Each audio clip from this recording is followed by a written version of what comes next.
Hola y bienvenidos a Revolutions, episodio 5.9, La ira divina de Dios. El 5 de julio de 1811, Venezuela declaró su independencia de España, o bueno, al menos una parte de Venezuela lo hizo. El Congreso, que se había reunido en Caracas, carecía de representantes de casi toda la parte occidental de la provincia, ya que ninguna otra ciudad quería ser gobernada por Caracas. Y además estaba la cuestión de qué significaba exactamente esa independencia. La mayor parte de España en ese momento estaba gobernada por la monarquía francesa de Bonaparte, que se originó en 1808, pero que nadie en Venezuela reconocía.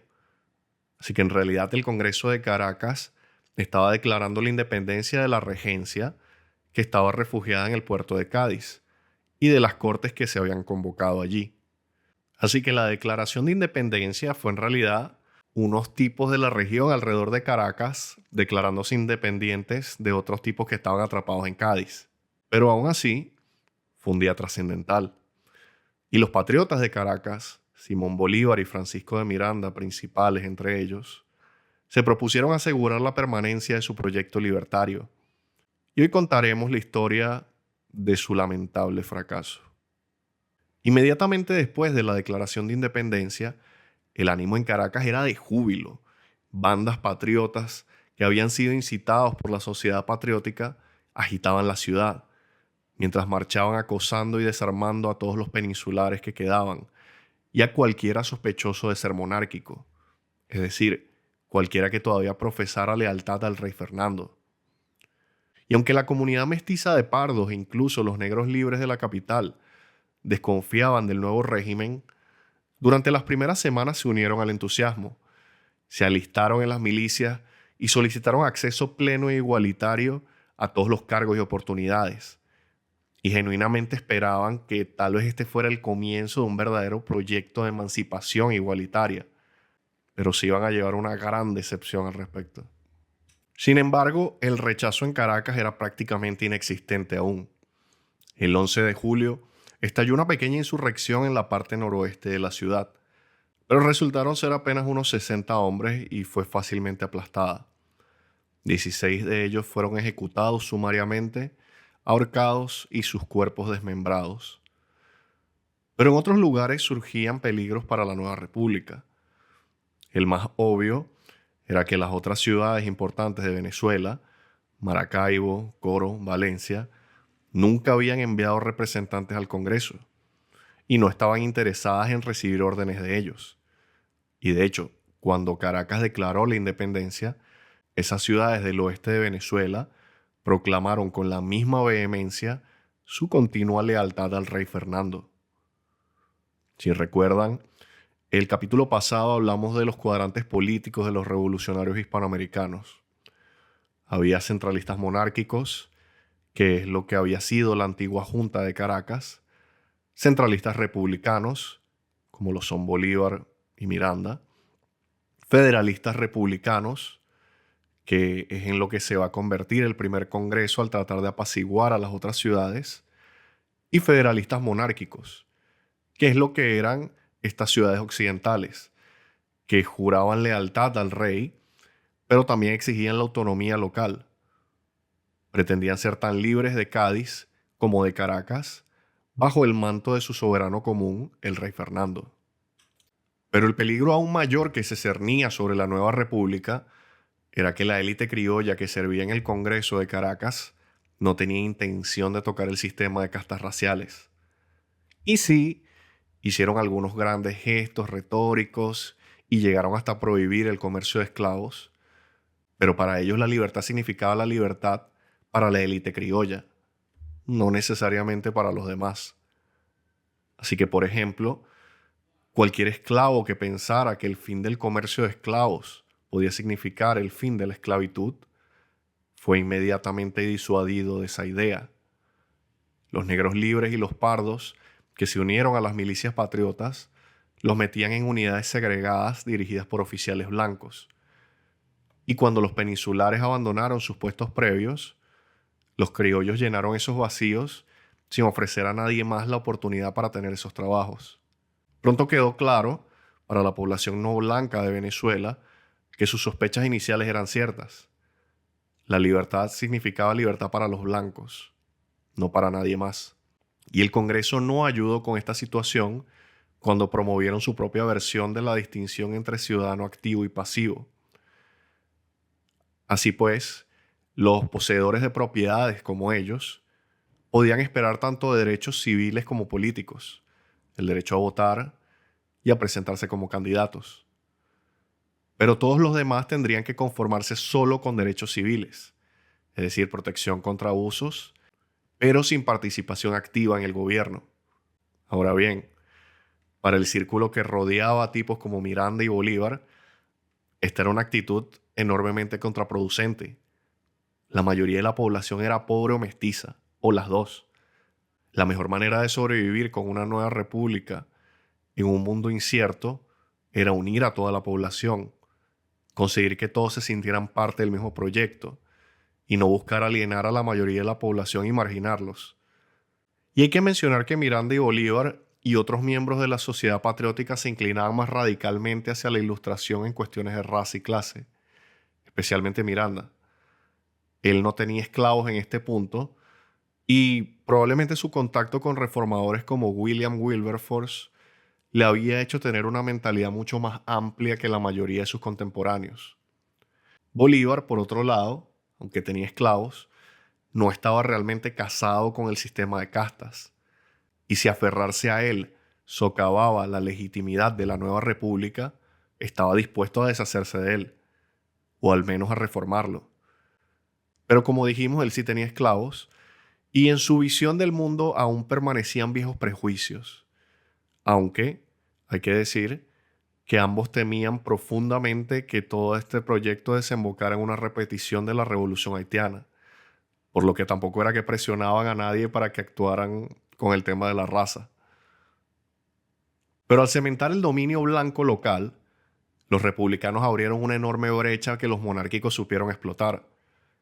Los agitadores realistas empezaron a educar a los negros y a los pardos sobre la intención obvia del Congreso de Caracas de consagrar el gobierno de la élite blanca como orden de la nueva república. Y a la cabeza de ese esfuerzo estaban los miembros de la Iglesia Católica. Desde el arzobispo de Caracas hasta los párrocos locales, se corrió la voz de que Caracas había un puñado de radical. Se corrió la voz de que en Caracas había un puñado de radicales egoístas que intentaban usurpar la autoridad de Dios y del rey, y que seguirlos en ese infernal camino sería su ruina. No era una idea particularmente difícil de vender, y muy pronto casi toda la población mestiza de Venezuela había abandonado la república. Y luego, además de eso, los monárquicos comenzaron a hacer algo aún más radical. Fueron y les dijeron a los esclavos que nadie los iba a liberar de las cadenas y que iban a tener que romperlas por sí mismos. Y en todas las regiones que contenían grandes haciendas comerciales, los levantamientos de esclavos se convirtieron en un problema endémico, lo que solo hizo que el Congreso se atrincherara aún más en su posición. Ahora bien, aunque estaba hablando de Miranda y Bolívar como si estuvieran de acuerdo en todo, las grietas estaban empezando a abrirse en su relación y llegarán a un punto crítico al final del episodio de hoy. Estas grietas parecen haber surgido por dos razones principales. La primera era simplemente debido a la fricción natural que existe siempre entre dos hombres ambiciosos y egocéntricos, que Miranda y Bolívar ciertamente eran.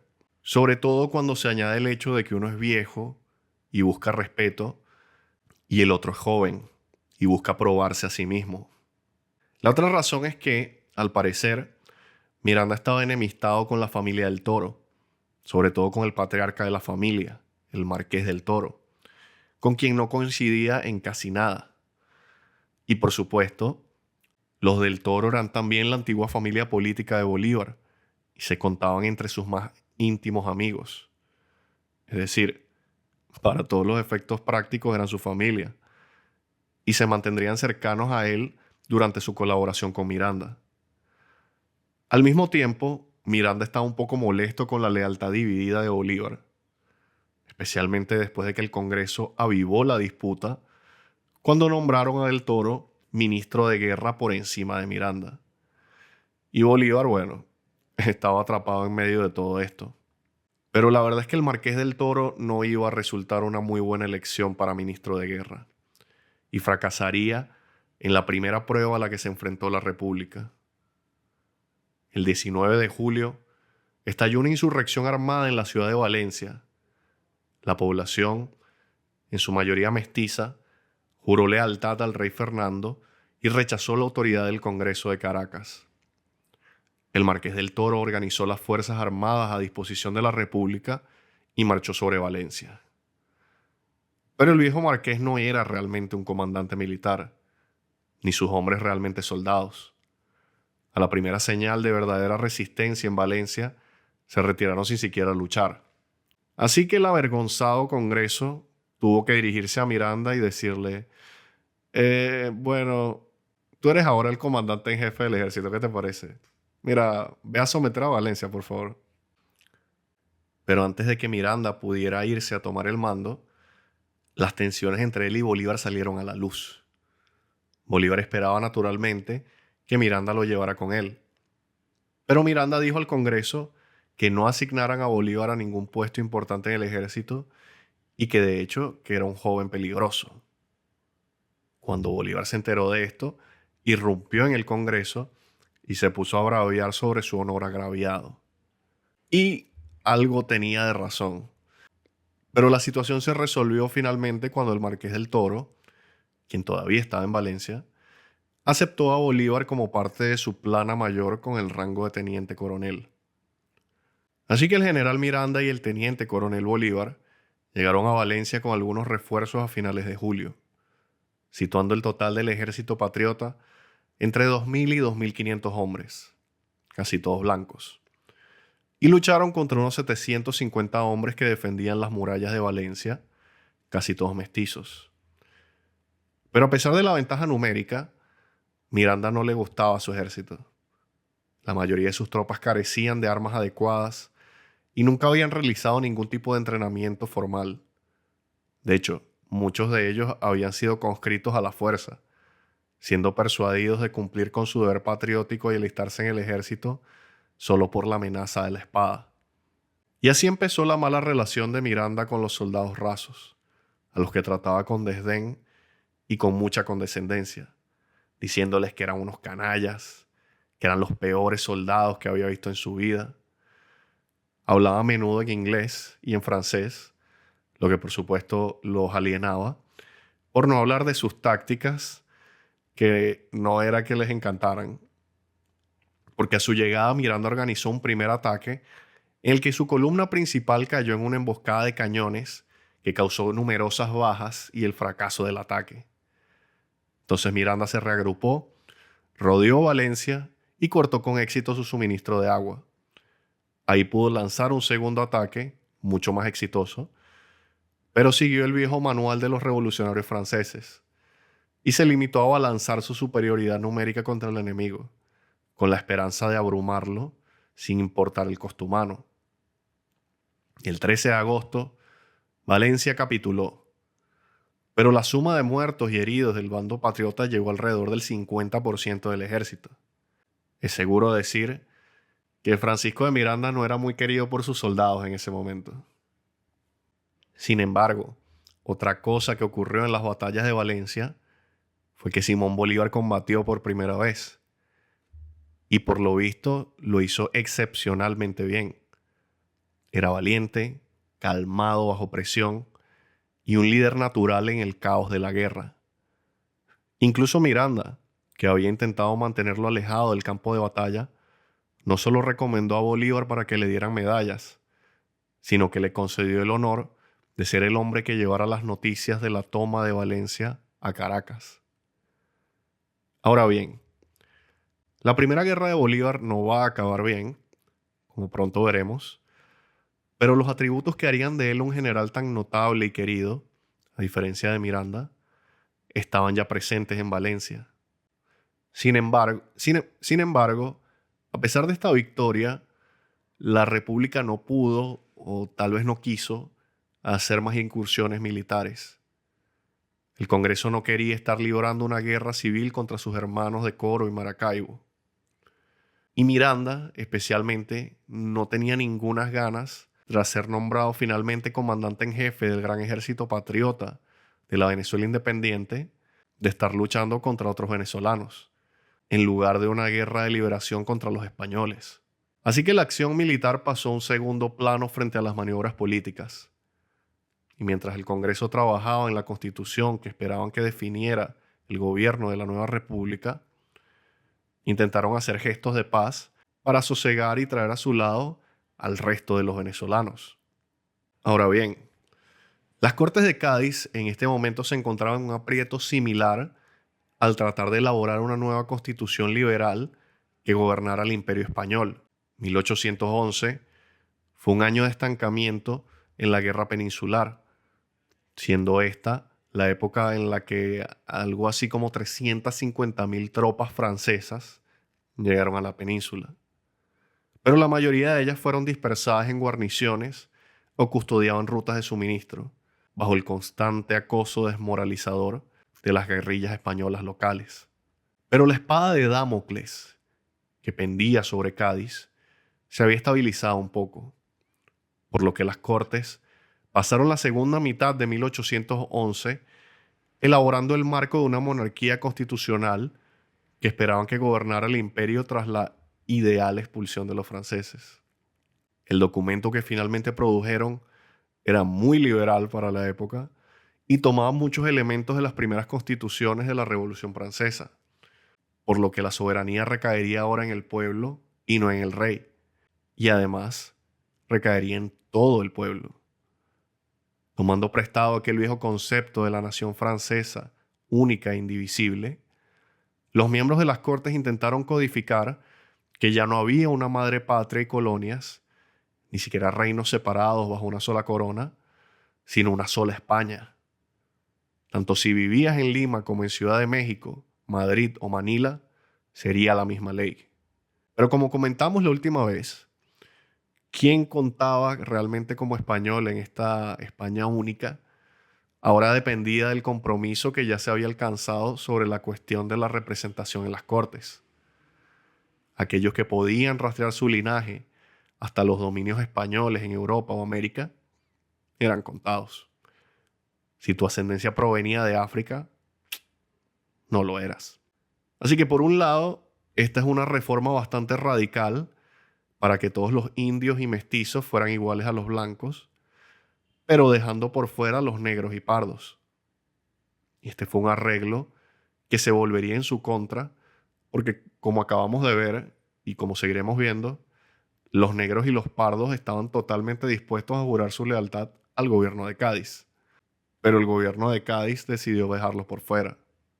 Ahora, aunque la Constitución de 1812, como se la conocería, tenía a la gente de las Cortes muy contentos, porque limitaba los poderes del rey, convertía a las Cortes en las creadoras de todas las leyes, fijaba una pensión predeterminada para la monarquía, en realidad nada de eso se va a poner nunca en práctica. Cuando por fin llegó la Restauración, el rey Fernando VII simplemente se hizo el loco como si nada hubiera cambiado desde el día que abdicó el trono en 1808. Por supuesto, nunca iba a aceptar la Constitución Liberal de 1812. Pero eso aún estaba en el futuro. Por el momento, el problema con la Constitución era que no hacía mucho para apaciguar a los americanos. Como ya comentamos la última vez, las principales demandas americanas eran el libre comercio, la igualdad de derechos y el autogobierno. Y todas ellas fueron ignoradas.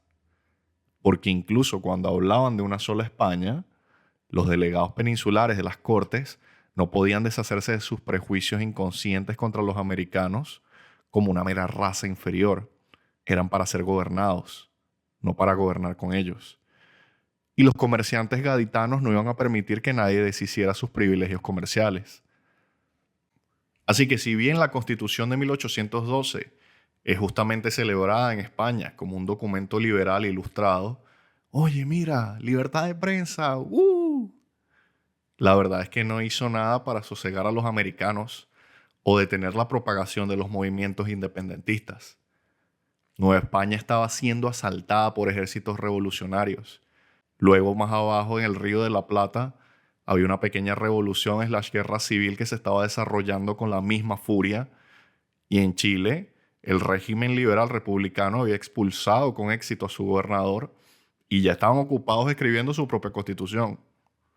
Así que ante toda esta agitación y la amenaza que suponía para el comercio y los ingresos peninsulares, el gobierno de Cádiz emprendió medidas para pacificar los dominios americanos y les obligó a reconocer su autoridad y, eventualmente, cuando la promulgaron, la Constitución de 1812. Y en particular, fueron los comerciantes gaditanos los que emprendieron este proyecto de pacificación, ya que eran los únicos con dinero para pagar lo que fuera. Así que durante el invierno entre 1811 y 1812, los comerciantes comenzaron a equipar expediciones rumbo a los diversos puntos conflictivos de las Américas para reforzar la autoridad peninsular. Por supuesto, con la guerra peninsular aún en curso, no es como si pudieran enviar enormes ejércitos para acabar con los rebeldes. Y en la primavera de 1812, solamente alrededor de 6.000 hombres en total serían enviados al hemisferio occidental.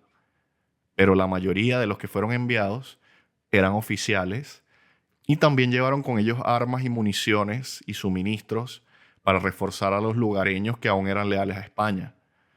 Y como estamos a punto de ver, un par de cientos de soldados bien armados podían reclutar y entrenar ejércitos de lugareños contrarrevolucionarios que serían muy efectivos. Y hablando de constituciones que en realidad nunca se iban a poner en práctica, en diciembre de 1811, el Congreso de Caracas finalmente completó la suya. Y para consternación de Bolívar y Miranda, era una obra absolutamente federalista. Como ya he dicho, se diseñó principalmente para traer a la Unión a ciudades contrapuestas como Maracaibo y Coro. También trasladaron la capital de Caracas a Valencia para intentar demostrar que el gobierno no sería rehén de la aristocracia caraqueña. Tampoco hizo nada con respecto a la jerarquía social y racial de la República, aparte de abolir definitivamente el tributo especial que pagaban las comunidades amerindias. Y esto parece muy bueno hasta que te das cuenta de que los indios pagaban ese tributo en lugar de cualquier otro impuesto u obligación al Estado. Así que al levantarles ese tributo, significaba que ahora podían ser tributados por Caracas a una tasa más alta de la que el tributo original había sido. Así que se puede decir con seguridad que los líderes criollos de la Primera República se habían enemistado con todo el mundo cuando se reunió el primer Congreso bajo la Constitución en marzo de 1812. Ahora bien, cuando ese Congreso se reunió, el hombre que los destruiría al final, el hombre que se convertiría en la perdición de la causa patriótica, ya había desembarcado en Coro. Su nombre era Domingo de Monteverde. Monteverde era nativo de las Islas Canarias y oficial naval de carrera. Cuando llegó a Venezuela, era simplemente un capitán de fragata, nada más y nada menos. Llegó como apoyo al hombre que había sido designado por las Cortes para convertirse en el nuevo capitán general de Venezuela, un oficial de origen cubano llamado Fernando Mijares. La pequeña fuerza de soldados e infantes de marina y marineros que llegaron con el nuevo capitán general para reafirmar la lealtad de España, se asentó en Coro y la convirtió en la base de la campaña antirrepublicana de 1812. Pero aunque se suponía que Mijares era la máxima autoridad en esa campaña, Monteverde demostró ser tan ingenioso, agresivo e independiente, hasta el punto de la insubordinación, que el capitán de fragata se convirtió en poco tiempo en el comandante en jefe de facto del ejército realista. A principios de marzo de 1812, Monteverde fue enviado junto con un par de cientos de hombres para unirse a una insurrección prorrealista en un pequeño pueblo justo al sur de Coro y al oeste de Caracas. Entró en este pueblo el 17 de marzo e inmediatamente excedió sus órdenes reclutando refuerzos entre la población local, quienes eran mestizos en su mayoría, y su intención entonces era avanzar sobre Caracas y reclutar a lo largo del camino. Curiosamente, este es el plan que Miranda había previsto para sí durante la expedición de Leander, solo que ahora al revés. Así que en marzo de 1812, las cosas no pintaban muy bien para la República. Defenderse con éxito de todos los peligros que la rodeaban no iba a ser fácil. Cuando de repente, otro peligro totalmente distinto los tomó desprevenidos. Pues la República fue atacada por nada más y nada menos que Dios Todopoderoso. Y nunca es bueno para tu causa cuando Dios se pone en tu contra. Ahora, un pequeño paréntesis. El golpe de Estado que tumbó al capitán general en Parán tuvo lugar el 19 de abril de 1810. Pero más importantemente, tuvo lugar un Jueves Santo. Y como la Semana Santa siempre va serpenteando por el calendario, en 1812 el Jueves Santo no cayó el 19 de abril, sino el 26 de marzo. Y así fue como en este segundo aniversario espiritual de la independencia, el desastre cayó sobre Caracas. Un desastre masivo e inimaginable. En la tarde del 26 de marzo de 1812, todas las iglesias de la ciudad estaban abarrotadas de feligreses y la propia catedral, uno de los edificios más antiguos y grandes de la ciudad, estaba hasta los tequeteques. En sus cuarteles los soldados se preparaban para desfilar y en las calles todo el mundo seguía lo suyo como si nada estuviera a punto de ocurrir. Pero a las 4 de la tarde se produjo un gran terremoto que sacudió la ciudad durante casi 2 minutos. Obviamente no podemos saber con exactitud la escala de Richter, pero el nivel de destrucción que ocasionó indica que fue bastante alto, quizás un 8 o un 9. La gran catedral fue demolida hasta sus cimientos y aplastó a todos los que estaban adentro. Todas las otras iglesias también estaban demolidas hasta sus cimientos. De hecho, casi todas las estructuras municipales importantes fueron arrasadas. En gran parte, si estabas dentro de un edificio cuando el terremoto sucedió, probablemente estabas muerto. Durante los 30 minutos siguientes, el polvo, los gritos, los accidentes y el caos convergieron mientras los aturdidos habitantes de Caracas trataban de asimilar lo que acababa de ocurrir. ¿Qué es lo primero que haces cuando de repente ves por todas partes destrucción total? ¿Cómo haces para procesar lo que acaba de pasar? Esos 30 minutos terminaron cuando se produjo la primera gran réplica, que se llevó por delante cualquier estructura que aún siguiera en pie. Y muchos de los que vivieron el primer terremoto no sobrevivieron a la réplica.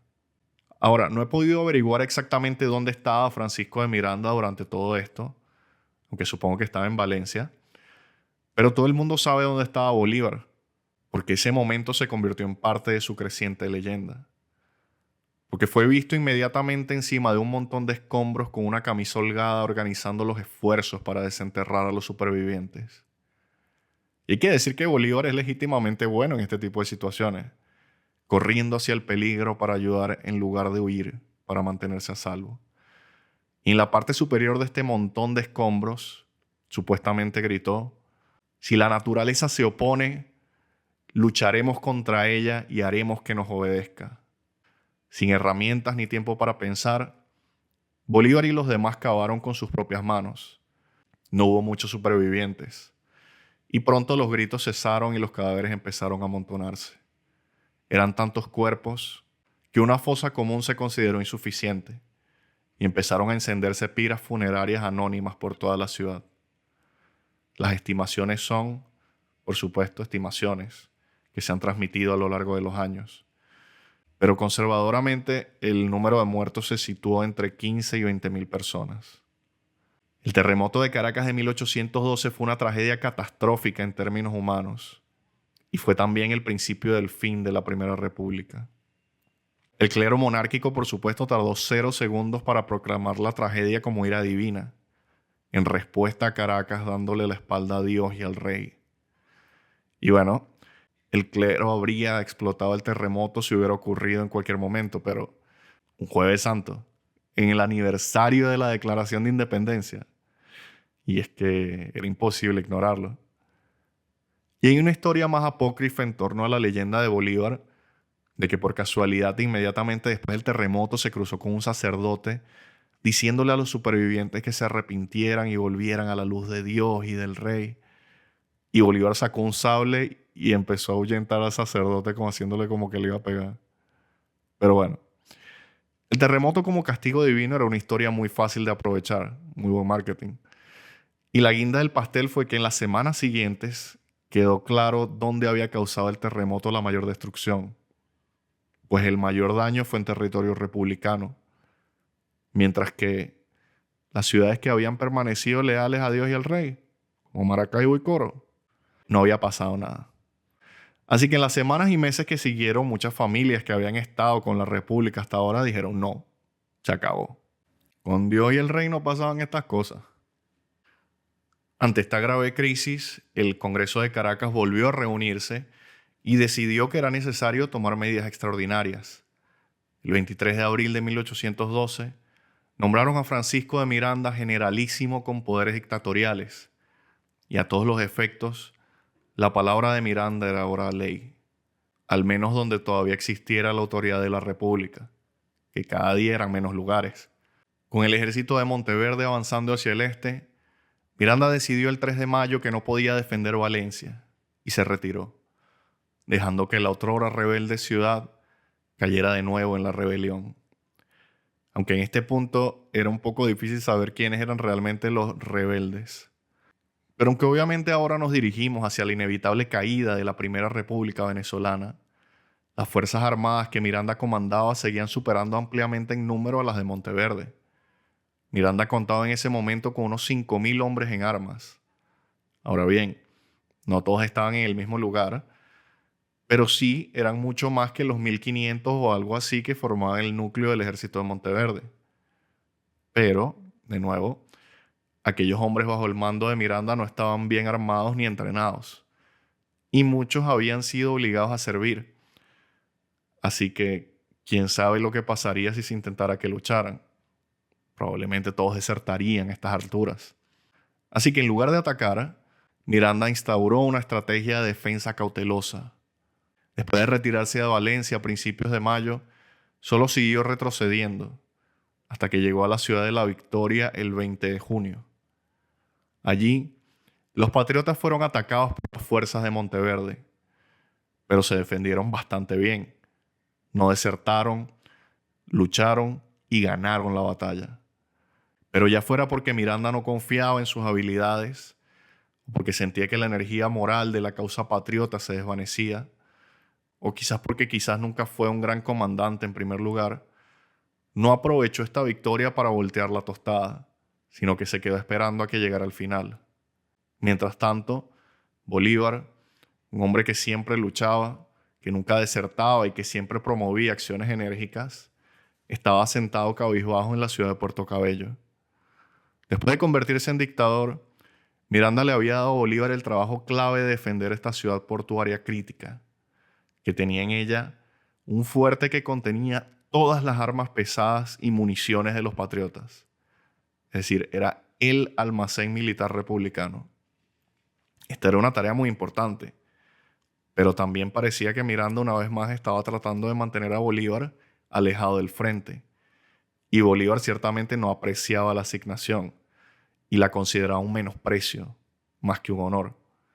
Y así pues se quedó en su puesto sin hacer nada mientras leía los informes de Miranda sobre las constantes retiradas. Ahora bien, tal vez porque estaba tan desanimado, el coronel Bolívar no prestó suficiente atención a las amenazas internas a las que se enfrentaba en Puerto Cabello.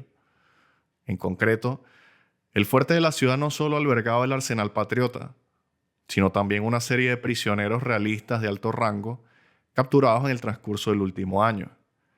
Con el entusiasmo por la causa patriota en su punto más bajo, no era descabellado pensar que los realistas pudieran aprovecharse de esto para tomar el control de la ciudad. Y eso fue exactamente lo que pasó. El 30 de junio, todo se vino abajo. El segundo al mando del fuerte ya se había pasado al bando realista y solo estaba esperando la oportunidad para demostrarlo, la cual se presentó cuando el comandante principal del fuerte se fue una noche para ir a una boda. Porque sí, a veces son detalles como este los que cambian la historia. Puesto a cargo de la fortaleza esa noche, el segundo al mando liberó a todos los prisioneros realistas y luego fueron y tomaron el control de la armería. Ahora, si alguno de los otros soldados en el fuerte se resistió a esto, y es bastante dudoso. porque las deserciones de la causa patriota eran ahora un hecho cotidiano, ya que en el momento en que el fuerte anunció que ahora era un bastión realista, la compañía que custodiaba las puertas principales de Puerto Cabello declaró su solidaridad con ellos y se negó a recibir órdenes de Bolívar. Bolívar, siendo un tipo audaz, salió de su casa y exigió a los hombres del fuerte que se rindieran, ante lo cual los tipos apuntaron sus armas contra la ciudad y dijeron: oblíganos pues. Y Bolívar, por supuesto, no pudo obligarlos. El bombardeo comenzó y todo lo que el coronel Bolívar pudo hacer en ese momento fue ponerse a cubierto con los otros residentes y ver cómo casi todos los soldados bajo su mando desertaban o se sublevaban. También se enteró de que un destacamento de 500 hombres del ejército de Monteverde estaba en camino, por lo que envió un despacho desesperado a Miranda: envíeme refuerzos de inmediato. Pero Miranda no recibió este despacho hasta el 5 de julio. De hecho, estaba con su plana mayor brindando por el primer aniversario de la Declaración de Independencia, cuando le llegó la carta histérica de Bolívar. Y Miranda supuestamente exclamó cuando la leyó: Venezuela está herida en el corazón. Y efectivamente, Bolívar no pudo hacer más que rendirse. Tenía con él ahora solo 5 oficiales y 3 soldados rasos todavía dispuestos a seguir sus órdenes. Esta pequeña compañía se escabulló de la ciudad el 6 de julio y el 7 de julio Bolívar apareció en La Guaira, el principal puerto que servía a Caracas, donde escribió una luego famosa carta defendiendo su conducta. Decía: mi general, mi espíritu se halla de tal modo abatido que no me hallo en ánimo de mandar a un solo soldado, pues mi presunción me hacía creer que mi deseo de acertar y el ardiente celo por la patria suplirían en mí los talentos de que carezco para mandar. Así ruego a usted, o que me destine a obedecer al más ínfimo oficial, o bien que me dé algunos días para tranquilizarme, recobrar la serenidad que he perdido al perder a Puerto Cabello. Después de 13 noches de insomnio, de tareas y de cuidados gravísimos, me hallo en una especie de enajenamiento mortal. Yo hice mi deber, mi general, y si un soldado me hubiese quedado, con ese habría combatido al enemigo. Nada me quedó que hacer para contenerlos y comprometerlos a que salvasen la patria. Pero esta se ha perdido en mis manos. El sentimiento de vergüenza de Bolívar por lo que había sucedido y cómo había sucedido lo atormentaría. Y aunque no hay prueba de ello, es muy posible que hiciera uno de esos férreos juramentos de no permitir que algo así volviera a suceder, lo que ayudaría a explicar una de las marcas más negras en la carrera de Bolívar, que vendrá más adelante, cuando hablemos de la guerra a muerte. Cuando Miranda se enteró de que Puerto Cabello finalmente había caído, perdió todo su ímpetu. A pesar de seguir teniendo superioridad numérica, sintió que todo se derrumbaba y trató de salvar lo que quedaba mediante la negociación. El 12 de julio, entabló conversaciones con Monteverde para entregar el ejército patriota y devolver a Venezuela el redil del Imperio Español. Pero estas conversaciones fueron manejadas por intermediarios porque Miranda tenía cosas más importantes en la cabeza, como tratar de escapar exitosamente de este desastre. Envió su equipaje a La Guaira, donde le esperaba un barco de la Armada Británica, y luego de una infame decisión, ordenó que gran parte del tesoro del Estado, principalmente plata, se cargara también en el barco. Miranda afirmaría más tarde que esto se debía a que planeaba zarpar hacia Cartagena, donde los republicanos podrían reagruparse y continuar la lucha. Pero para sus compatriotas, que tenían mucho más que perder en Venezuela que él, parecía que Miranda se estaba rindiendo sin luchar y además abonándose el dinero de la República, con los británicos actuando como choferes acordados de antemano. Por supuesto, no estaban para nada contentos con todo eso. Y todo esto sienta las bases para el trágico capítulo final de nuestro amigo Francisco de Miranda. El 25 de julio se firmó el armisticio final y el ejército patriota quedó oficialmente disuelto. A cambio de todo esto, Monteverde acordó un indulto general para los patriotas.